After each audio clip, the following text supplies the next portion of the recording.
Assalamualaikum warahmatullahi wabarakatuh.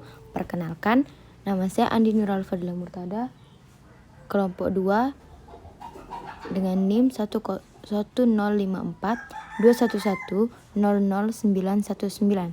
Di sini saya akan membawakan online soka berdasarkan hasil dari kelompok kami, kelompok 2 dengan skenario 2, mendiagnosa disentri basiler.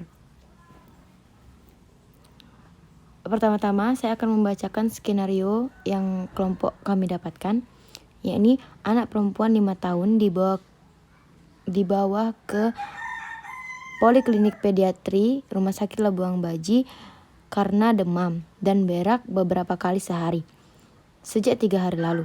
Suhu 39 derajat Celcius, nadi 120 kali per menit, feses encer berlendir dan darah segar. Saat ini anak tampak lemas dan selalu menangis setiap kali berak. Yang akan saya bahas di sini ada 4 poin, yaitu definisi dari disentri basiler, etiologi dari disentri basiler, mekanisme dari disentri basiler, dan gejala-gejala penyakit disentri basiler. Pertama, definisi disentri basiler. Disentri basiler atau shigellosis merupakan suatu penyakit infeksi yang terjadi di kolon yang disebabkan oleh bakteri genus Shigella. Gejala klinis shigellosis ditandai dengan diare cair akut, tinja bercampur darah, lendir, dan nanah. Pada umumnya disertai demam, nyeri perut, dan tenesmus. Tenesmus dapat juga dibilang perasaan saat yang membuat kita ingin buang air besar, disertai rasa sakit, kram, dan spontan upaya tegang. Selanjutnya, etiologi. Sebagian besar disebabkan oleh Shigella, khususnya Shigella flexneri dan Shigella dysenteria tipe 1. Penyebab lainnya antara lain Yersinia enterocolica, Campylobacter jejuni. Untuk bakteri Campylobacter jejuni biasa itu terjadi pada bayi, terutama pada bayi. Kemudian Salmonella sp, Escherichia coli enteroinvasif.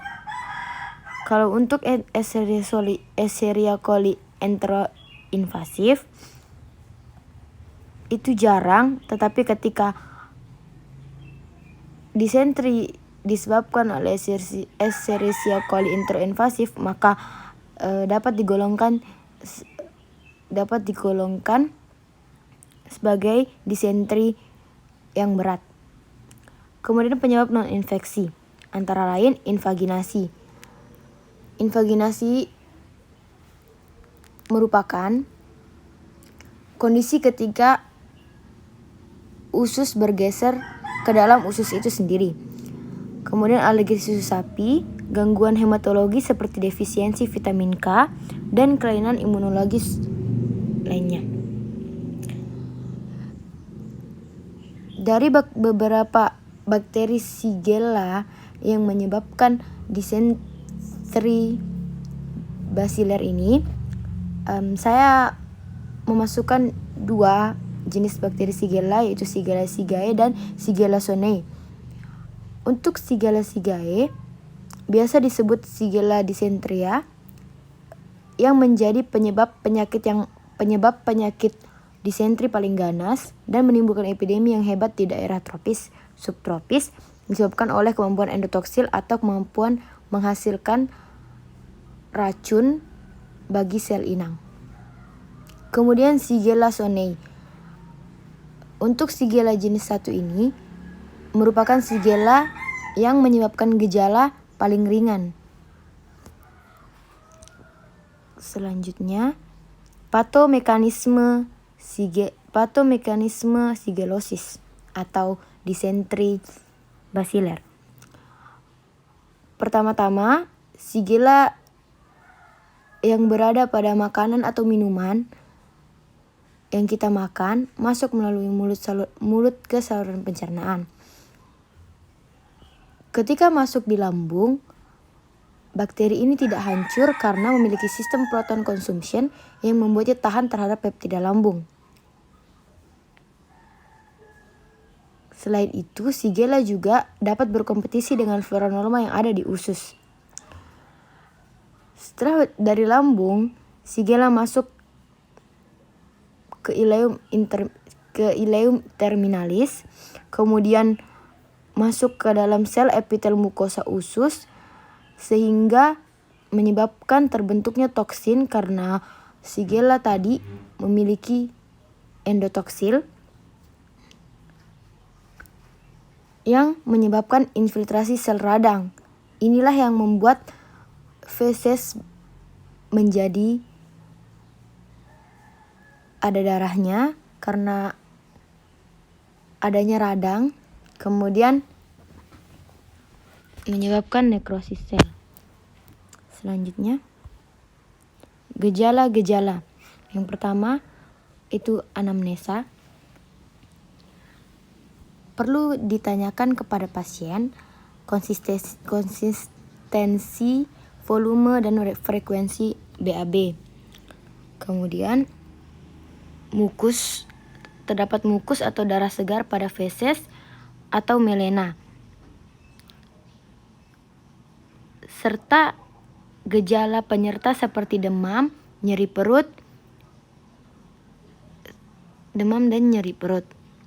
Perlu juga ditanyakan durasi dari gejala-gejala yang dimiliki pasien, kemudian adakah penurunan berat badan selama mengalami gejala-gejala tersebut, dan perlu juga ditanyakan riwayat konsumsi makanan dari pasien ini sendiri. Apakah pasien makan makanan mungkin yang tidak higienis atau sebelum makan tidak mencuci tangan dan sebagainya. Kemudian perlu juga ditanyakan riwayat bepergian, apakah pasien pernah berpergian ke tempat yang mungkin kurang bersih.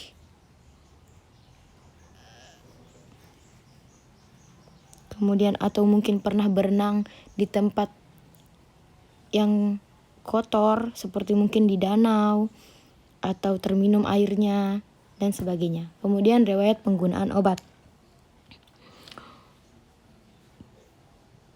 Perlu juga ditanyakan karena penggunaan obat-obatan ada yang dapat memicu diare. Selanjutnya, pemeriksaan fisik. Menilai tanda vital seperti denyut nadinya, kemudian berat badannya, suhu tubuh,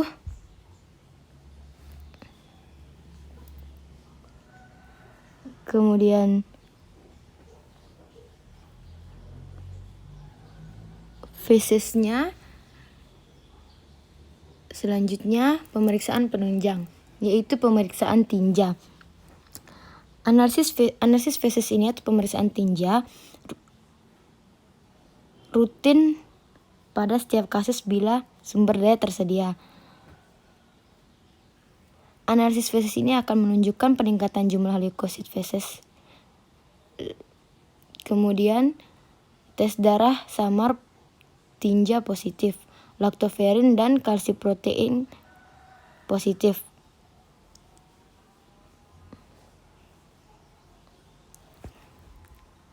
Demikian yang dapat saya jelaskan tentang disentri basilar ini. Kurang lebihnya mohon dimaafkan. Wabillahi taufiq wal hidayah. Wassalamualaikum warahmatullahi wabarakatuh.